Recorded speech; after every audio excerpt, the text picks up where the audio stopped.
Romeo, 774 Golf Charlie. She worked the midnight shift at McDonald's, taking orders from drunk college kids and late-night truckers. At 78, nobody expected much from the drive-thru lady, until a customer left a coded message and she cracked it in 12 seconds flat. Welcome to Motivation Unknown People. Before we begin this incredible story of hidden genius and forgotten brilliance, tell me in the comments, where are you watching from today? And if you believe extraordinary minds can be found in the most ordinary places, hit that subscribe button and help us share these amazing stories. The McDonald's on Route 85 in Denver never closed. 24 hours, 7 days a week, serving coffee to insomniacs and Big Macs to people who'd given up on healthy choices. The fluorescent lights hummed constantly, casting everything in that particular shade of institutional yellow that made everyone look slightly sick.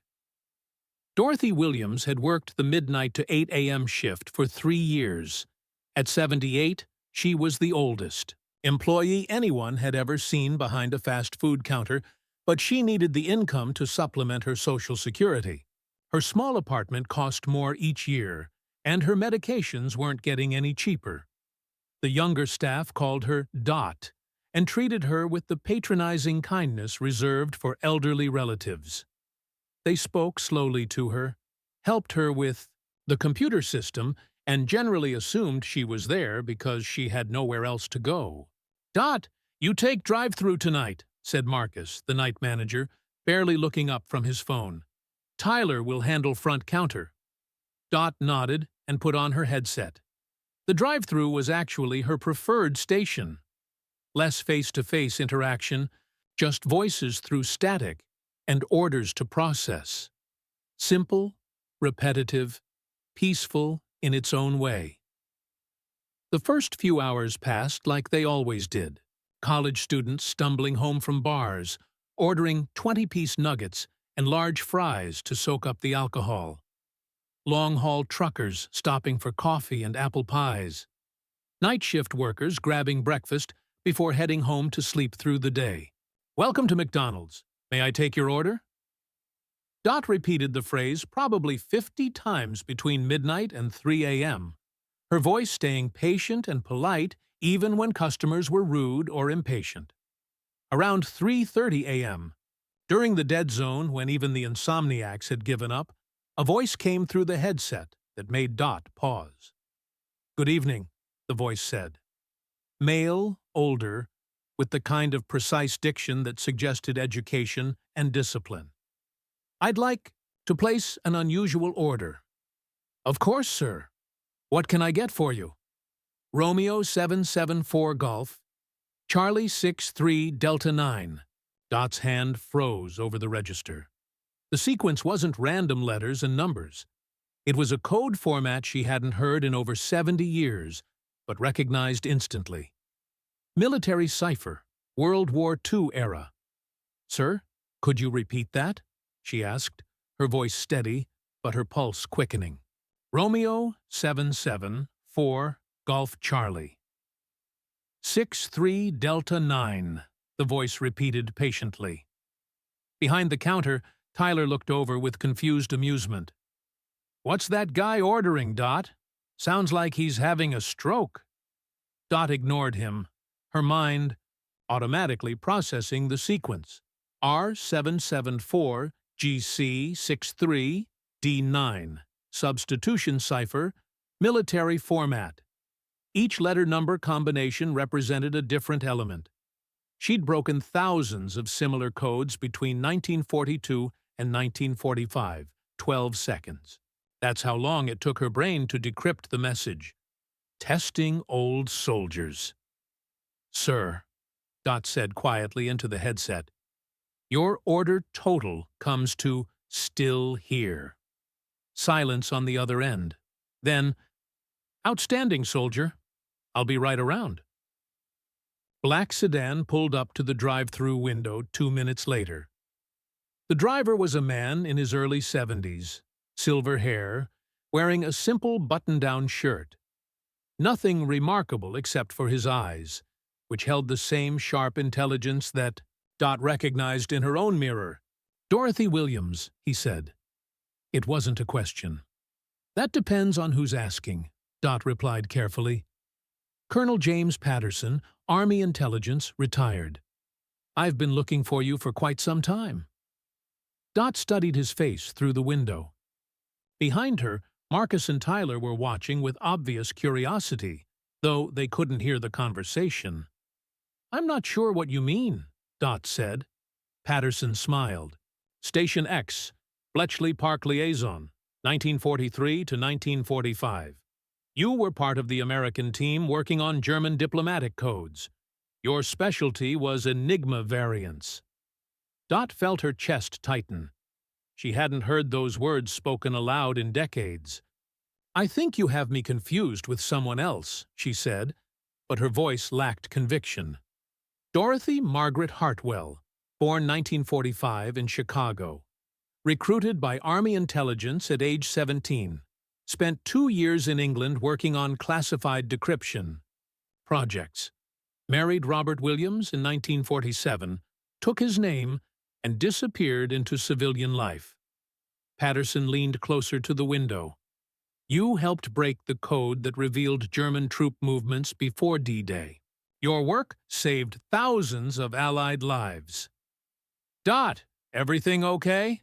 Marcus called from across the kitchen. "Customer giving you trouble?" "Everything's fine," Dot called back, never taking her eyes off Patterson. "Sir, I'm afraid I need to ask you to either place an order or move along. There might be other customers." "Of course." Patterson reached into his jacket and pulled out a manila envelope. "But first, I have something that belongs to you." He handed her the envelope through the window. Inside were photocopied documents, commendations, service records, photographs of young women in military uniforms working at massive computing machines. One photograph showed a group of female codebreakers standing outside a nondescript building. In the front row, second from left, stood a young woman with dark hair and intelligent eyes. The caption read, "American Liaison Team, Station X, 1944. The young woman was unmistakably a 19-year-old Dorothy Hartwell. "How did you get these?" Dottie whispered. "Classified files were declassified last year. Took me 6 months to track down the surviving team members. You're one of only 3 still alive." Tyler had moved closer, trying to see what was happening. "Dot? You've been at that window for like 10 minutes. What's going on?" "Nothing, honey. Just helping a customer with a special order." Patterson handed her a business card. "There's a reunion next month. Washington, D.C. Congressional Recognition Ceremony for the Unsung Heroes of World War II. Code breaking. They want to honor the people whose names were kept secret for 70 years. Dot stared at the card. Dr. James Patterson, Military History, Foundation. "I know this is a shock," Patterson said gently. "You've been invisible for so long, you probably forgot that what you did mattered. But it did. It mattered enormously. I was just doing my job. Your job helped win the war." The next day, Dot called in sick to work for the first time in 3 years. She spent the day going through old boxes in her closet, finding mementos she'd hidden away decades ago. Letters from fellow codebreakers. A certificate of completion from her training program. A small pin she'd been given when the project ended. When she returned to work the following night, everything felt different.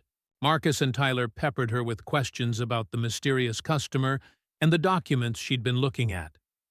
"Come on, Dot," Tyler pressed. "Who was that guy? What was in those papers?" For 75 years, Dorothy had kept her wartime service secret. The work had been classified, the participants sworn to silence.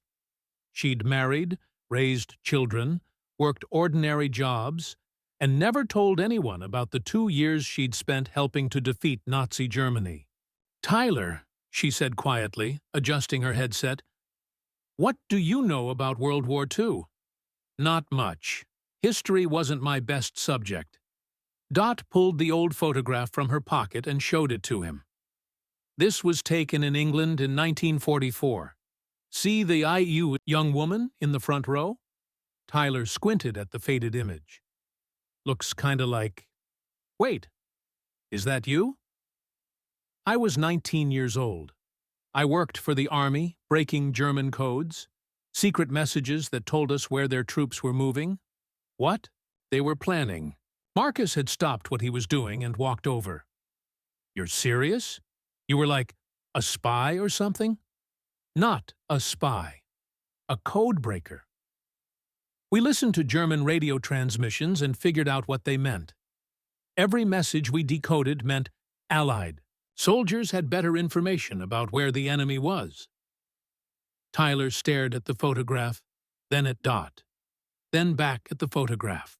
"This is incredible. You helped win the war?" "We all helped win the war. I just did it with mathematics instead of a rifle." A month later, Dorothy Williams stood in the East Room of the White House, wearing her best dress and a small pin on her D, lapel. The President of the United States was presenting her with a Congressional Gold Medal for her service to the nation during World War II.